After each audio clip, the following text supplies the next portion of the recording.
I know it wouldn't be he said, she said, and tit for tat, and I feel, well, I wouldn't if you didn't. Well, how come you? Well,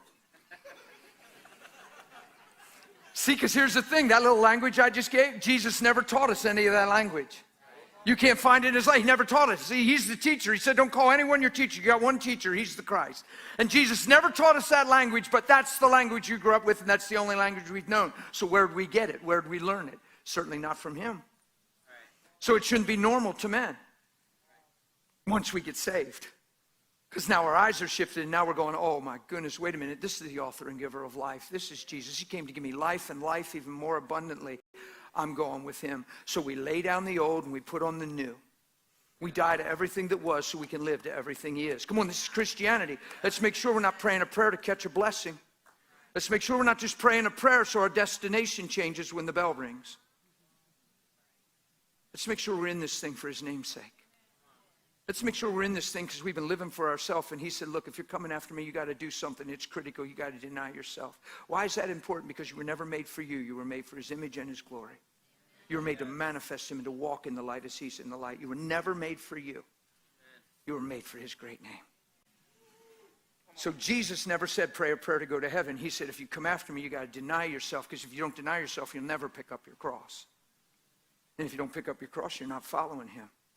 You can sing to him, but you're not following him, and you'll get hurt by your wife when she's in that situation. You'll become a statistic, and you'll justify it because you have a story.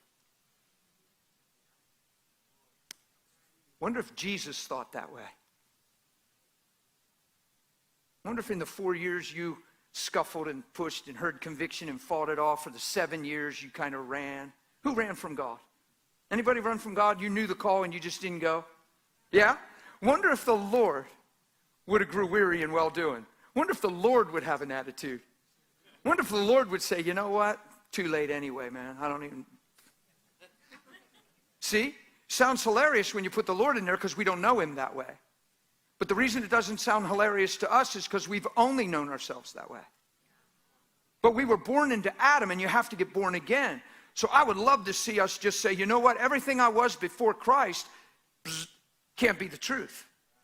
Because it was all hinged on self-centeredness. Even when you talk about living by faith versus feelings, people get a little tried with that, and they say, well, brother, let's not be in denial. We all have feelings. God gave us emotions. He did not give you the emotions you grew up with. Right. Don't you credit him for them things.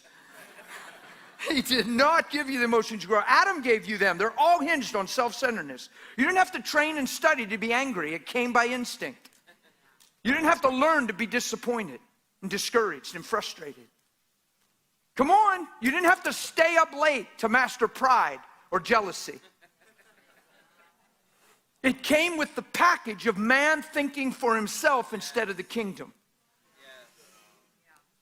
And it's a perversion of our created value, our identity, and our purpose. It started in the garden. Adam, you don't ever eat that tree. It's the knowledge of good and evil. Don't ever eat the tree. The day you eat the tree, you die. It's the day you surely die. We all know he didn't fall over dead. We read the book. He did not drop dead. So something died, Pastor. He didn't drop dead. What died? Who he was created to be died. That image was lost. That connectivity. He got separated from God. You know what really happened? He got separated from love and from the source of love and became in need of love. And every man since that day, you and I alike, were born into the need of love. And we try to find it from each other. We try to fill that vacuum that was left through Adam's sin, but Jesus is amazing. He comes and becomes what we were so we could become what we were always created to be again. That's incredible. He wants to graft us back in.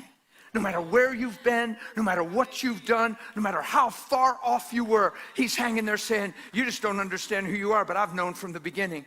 You don't see who you are, but I know who you are, and you're worth this right here. You're worth this, and I'm going to draw you back to the Father. Yeah? And if I be lifted up, I'll draw all men unto me. Right? That's the cross. It's not, I hope you're happy now. Look what your sin did to me. It's, hey guys, you're a whole lot more than you realize. I know what you'll look like if I get inside of you and you ever surrender. Come unto me if you're laboring and heavy laden and burdened. I'll give you rest. That's the cross. And on your darkest day, He didn't lose sight of who you were created to be.